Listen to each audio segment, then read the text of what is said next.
I know I'm gonna sound like a rather old and broken record when I declare this, but Animax during the early 2000s to the 2010s definitely had something for everybody. And even though I did kind of stop watching Animax around the 2010s, I remembered stumbling upon YouTube and watching some trailers for the case files of Yonkin Daichi and City Hunter on Animax's YouTube channel, and I was quite elated to know that those two underrated classics ended up having a shot at being aired on Animax. It also proves to show that it didn't matter how young or how old you were. Animax truly had something for everybody. Yes, these days Animax isn't the same that I used to remember it for, especially considering its current repertoire of isekai anime and high school anime, as well as some of the magical girl anime featured here and there,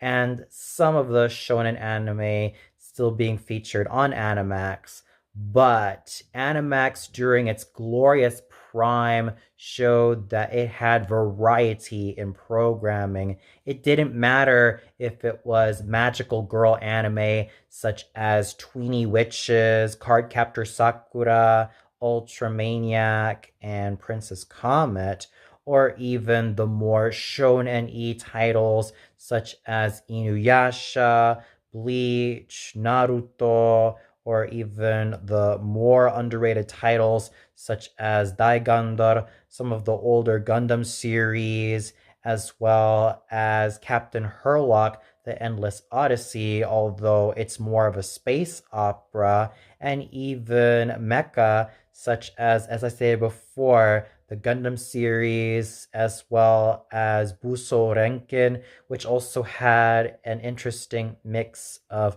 martial arts added into it, as well as some supernatural elements, or even horror titles such as Ayakashi Samurai Horror Tales and Ghost Slayer's Ayashi, and the more popular titles such as Cowboy Bebop and Yu Yu Hakusho, and some of the rarer titles such as Samurai 7 or Ron the Samurai Girl.